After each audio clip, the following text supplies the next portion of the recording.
Have you ever felt a tightness in your chest? Maybe a feeling that you're constantly running, but the finish line just keeps moving further away?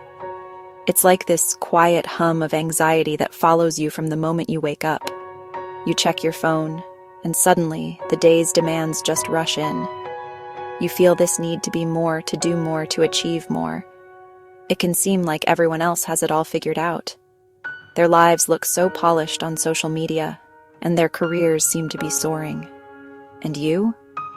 Honestly, sometimes it feels like you're just trying to keep your head above water. This feeling isn't just stress. It's a heavy, invisible weight you've placed on your own shoulders. It's the pressure to be perfect in an imperfect world. And this pressure doesn't really announce itself with a loud bang. It creeps in so silently. It disguises itself as ambition. It calls itself discipline. It whispers that you're not doing enough. It tells you that rest is for the weak. Every single moment must be productive. You might think this drive is what pushes you towards success, but what if it's actually holding you back, dimming your light, stealing your joy, keeping you from connecting with your true self? It's a bit of a paradox, isn't it? The very force you believe is helping you grow is often the one that's stunting your personal evolution and happiness. Today, I want to talk about this hidden pressure. We're going to explore the subtle signs that you might be putting too much pressure on yourself. And these aren't the obvious signs like burnout panic attacks. These are the quiet, everyday habits you might not even notice. They're like the small cracks in the foundation of your well-being. By shining a light on them, we can start to understand them. We can learn where they come from. And most importantly, we can learn how to release them. One of the first and honestly most subtle signs of self-imposed pressure is when your hobbies start feeling like jobs. Just think about it for a second. You picked up painting to relax. Maybe you started baking to find a moment of peace. Or you began hiking just to connect with nature. These activities were supposed to be your escape, the sanctuary from all the demands of the world. But over time, something shifts. A little voice in your head starts asking, could I sell these paintings? Or should I start a baking blog? Or even, how can I get more followers for my hiking photos? Suddenly, your pure, joyful hobby starts to have a new goal attached to it. Monetization. Validation. This transformation is honestly so common in our culture. We're constantly told to do what you love, and we end up interpreting that as make money from what you love. The pressure to be productive follows us even into our sacred spaces of rest and creativity. Before you know it, your weekend painting isn't about the joy of mixing colors anymore. It's about creating something good enough to sell on Etsy. Your relaxing time in the kitchen? It becomes a content creation opportunity for Instagram. The number of likes and comments starts to matter more than just the simple pleasure of making something with your own hands. That pressure to perform turns your source of joy into yet another source of stress. When that happens, you lose the true benefit of the hobby.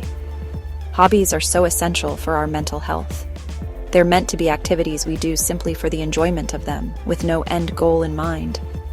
They let our minds wander. They help us get into that state of flow, where we're so engrossed in what we're doing that time just seems to disappear. That's where real rejuvenation happens. The solution is simple, but it does take some conscious effort. Protect your hobbies. Pick at least one activity that you do just for you. Make a promise to yourself that you'll never try to monetize it or seek validation for it. This is your sacred space. It's an act of rebellion against the hustle culture.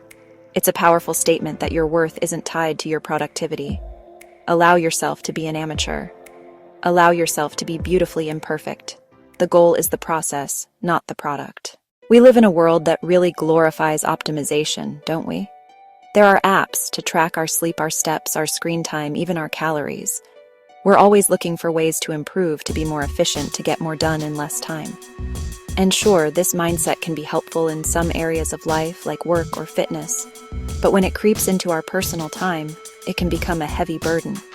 The pressure to optimize every moment can actually rob us of the simple joy of just being. It creates this feeling that if you're not learning a new skill, listening to an educational podcast, or networking, then you're somehow wasting your time. That's a powerful form of self-imposed pressure. Just think about the last time you did something with no purpose at all. The last time you just sat on a park bench and watched the world go by, or listened to an album without doing anything else.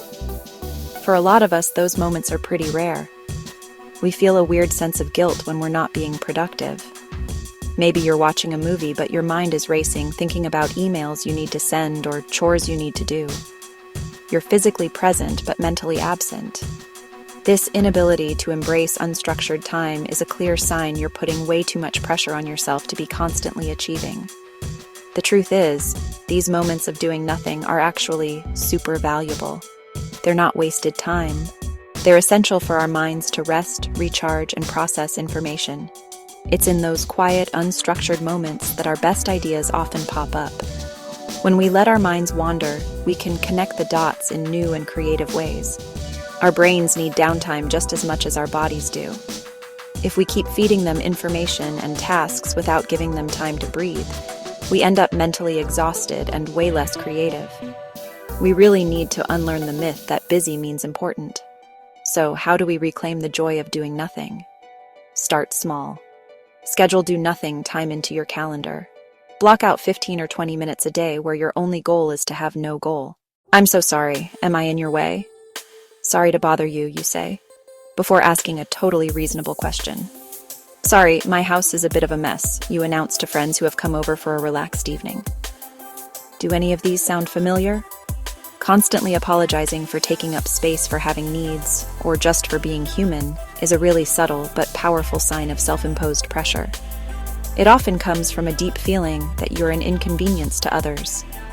It's almost as if you're apologizing for your very existence. This habit of over-apologizing usually comes from low self-worth and a fear of being judged. You're putting pressure on yourself to be perfect, to be unobtrusive, to never make a mistake.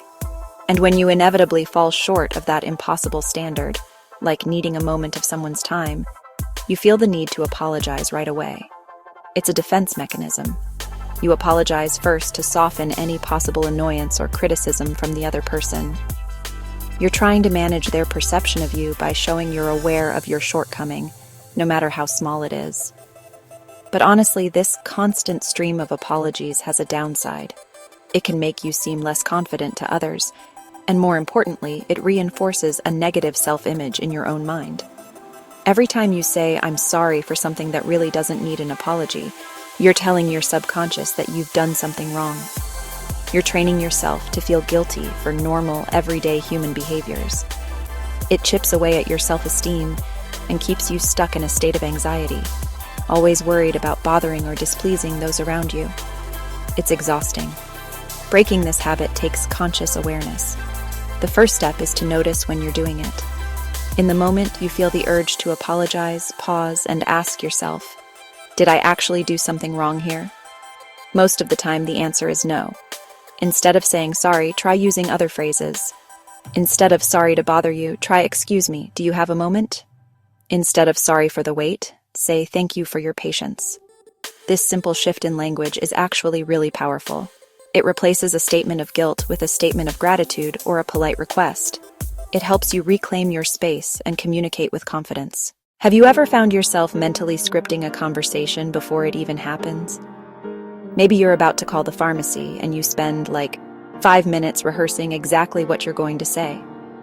Or you need to ask your neighbor to move their car and you play out every possible scenario in your head. This habit of rehearsing everyday low-stakes interactions is a classic sign of self-imposed pressure. It's really driven by a deep fear of saying the wrong thing, of being misunderstood, or of appearing foolish.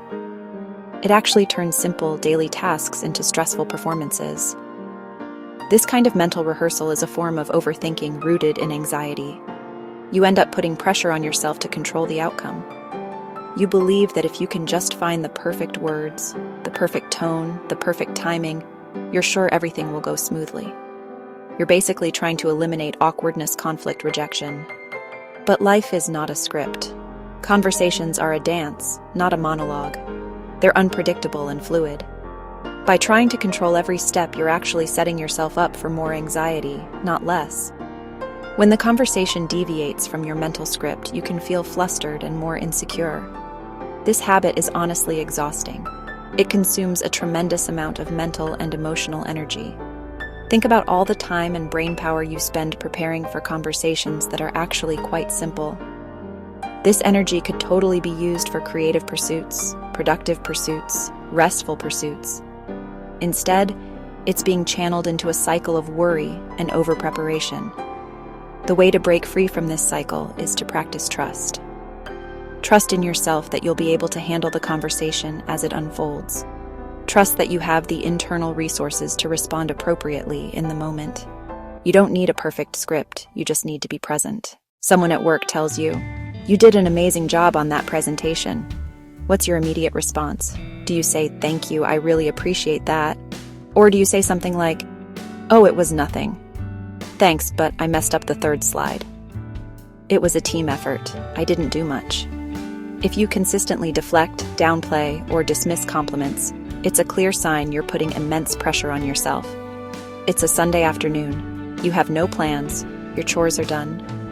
You decide to spend a few hours on the couch, reading a novel or watching a movie. How do you feel in that moment? Do you feel peaceful and rejuvenated? Or do you feel a nagging sense of guilt? Do you hear a voice in your head telling you that you should be doing something more productive? If the simple act of resting makes you feel guilty, it's honestly one of the most pervasive signs of self-imposed pressure. You've internalized the idea that your worth is directly tied to your productivity.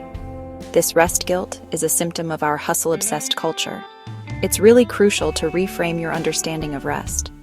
Rest is not the opposite of work. It is an essential part of the work. Just as your phone needs to be recharged to function, your mind and body need rest to perform at their best. I hope these signs have given you a new awareness of the subtle ways you might be pressuring yourself. Recognizing these patterns is the first step toward change. Be kind to yourself on this journey. Share this with someone who might need to hear it. Like this post. Comment below with one way you plan to be kinder to yourself this week. Subscribe for more insights on living a more purposeful and peaceful life. Thank you for your time and energy today.